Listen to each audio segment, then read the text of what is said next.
Hi everyone, this is Matt from DrawingTutorialsOnline.com. Listen, I just finished a brand new portrait drawing course and I wanted to take a moment to share Lesson 2 with you on YouTube.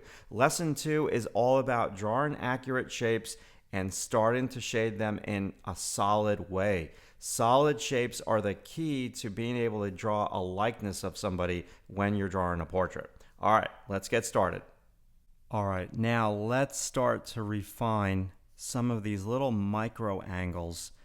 At this stage in the game, I cannot repeat enough.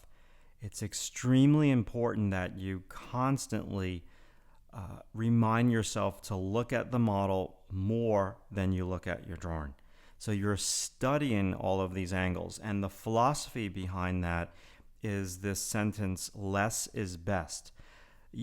If you just look a little bit more at the photo reference, at the model, on the model and stand, you will be able to draw much more efficiently versus if you're just looking down at your drawing, you're not even looking at the model, and you're going to be using so many more lines to try to draw accurately. So looking more at the model is just going to enable you to draw more efficiently. You can see that I sped this video up by only 20% and it's still fairly slow. And you can see I put a line down and I look. Put a line down and then I look and I study. Now again, I'm not saying that this style has to be for you. You could take what I'm doing and you can alter it and you can change things around. But I think every artist can benefit from just looking a little bit more. That's why life drawing is so important, because it trains your eye to observe. Okay, so I'm getting the angle of that eyebrow. I don't want to press down too hard. Let's get that line that separates the light from the dark. That's why I like this photo reference so much. That's another thing with portrait drawing. You have to choose the right reference that gives you a fighting chance out of the gate to actually do a decent drawing.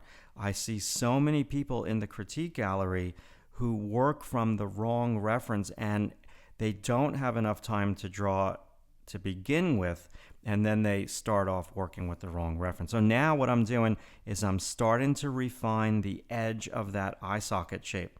I'm not pressing down hard at all. It's all very much a middle tone. I'm looking at distances, the distance of that shadow to the distance of the bridge of the nose, the distance of that shadow to the forehead. I'm getting angles in of that shadow. Let's get the angle of the bridge of the nose and then swoop it down a little bit. That is his profile. Now, if that photo reference that I have there is not big enough for you, I would encourage you to download the photo. I'm looking at the measurement. That's a very important measurement from the bottom of the nose or the shadow shape to the shadow shape of the eye socket. That will determine whether or not I draw the nose too long or too short. That's a measurement that you want to use all the time. See, I'm looking right now. Let's refine that angle. Look at the distance from the bottom of the nose to the top of that lip. See the initial lines? They were just the initial lines in a middle tone, and now we can refine. And since I drew those lines in a middle tone, if I made any major mistakes, it would be much easier to just kind of erase them out. Yes, the chin is rounded, and we will round it as we go, but we want to draw with angles right now. Very chiseled look. I'm looking at the shadow shape, not the eyelash and not the eyelid. I'm looking at the shadow shape, because drawing these shadow shapes is the first step if you draw them in a middle tone. Yes, I'm looking at the iris, but more importantly, I'm looking at the distance of the iris to the edge of the eye. I'm looking at the lower eyelid, the angle of it. Let's work on that line that separates light from the dark. Now that brow comes in a little bit. Let's be a little bit more solid. Good. This is a phase where you're non-committal and you're just mapping in. So now we can put in a little bit of the thickness of the iris, the angle of the lower lid. I'm looking at the distance of the lower lid to the bridge of the nose, size relationships. Let's get in that top part of the nose. I call it the nose lobe.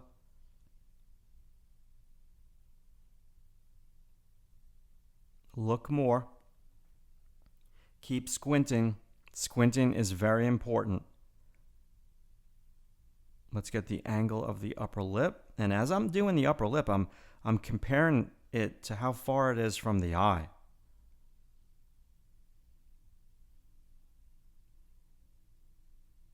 Look at that distance and measure that distance from that line, the lip, to the bottom of the eyelid. Let's round the lip. It's a three-dimensional head. We don't want to, yes, the angles are straight lines, but some of these elements on the inside of the face, you want to curve them as well.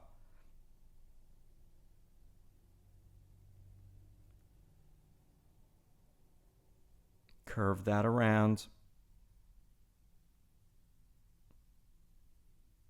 Good. Slow go here in the beginning. Slow go.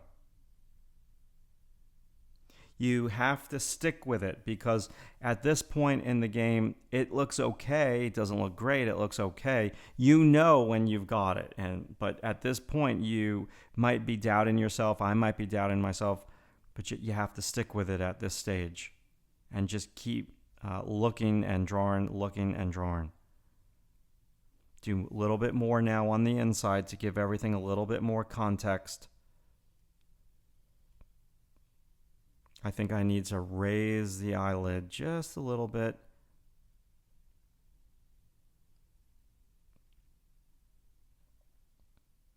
Make sure you have a nice sharp pencil, not too dull, because if you're working this small, 3.5 inches by 3.5 inches, and you're working with a pencil point that's a thick pencil point, you can make some mistakes with that. Just trying to get a little bit of that cheekbone in with some form lines. Little bit of a shadow shape over there, wrapping around the jaw. I'm looking at the distance from the jaw there to the eye. And let's try to get the angle of that jawline. Good.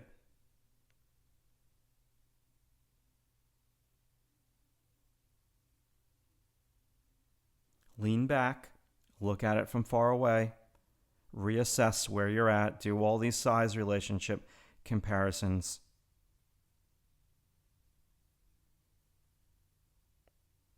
That curves in a little bit there, and then the other side of the sternomastoid muscle coming from the back of the ear angles out more. One side of the shoulder is lower than the other.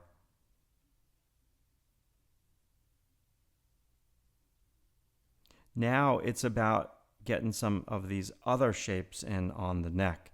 And you always want to try to do them with a little bit more of a gestural type line, connecting shapes. Let's block that value in a little bit more solidly. I say this all the time. Take into consideration that every artist who draws with a pencil draws in their own style. And there's many styles out there, some more stylized than others. This is more of a traditional way to go about doing a tonal portrait. But if you want to draw this way, one of the keys to your success will be to shade the shapes in a solid way.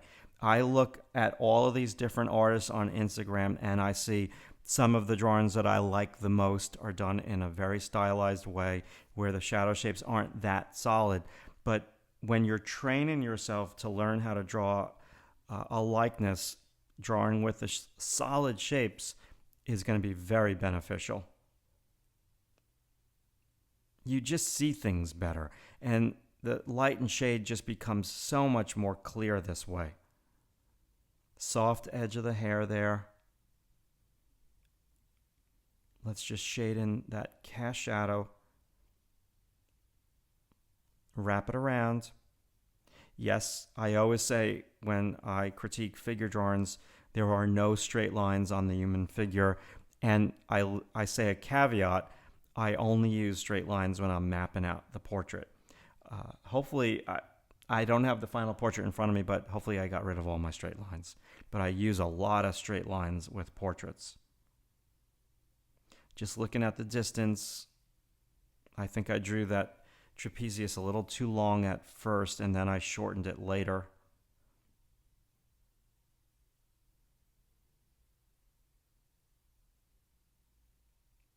So we have a ways to go. So you see how that is angled down? So there is a little bit of distortion with my drawing right now. Not much, but yeah, there is a little bit of distortion.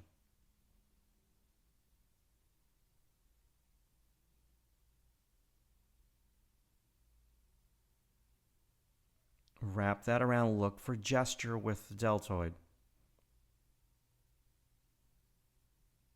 Okay, wrap around. It's wrapping around the pectoralis. Little bit of a shadow shape there on the front head of the deltoid. Right now we just want to map things out. I'm looking at distances, looking at that distance of the collarbone. Did I make it too long? Did I make it too short?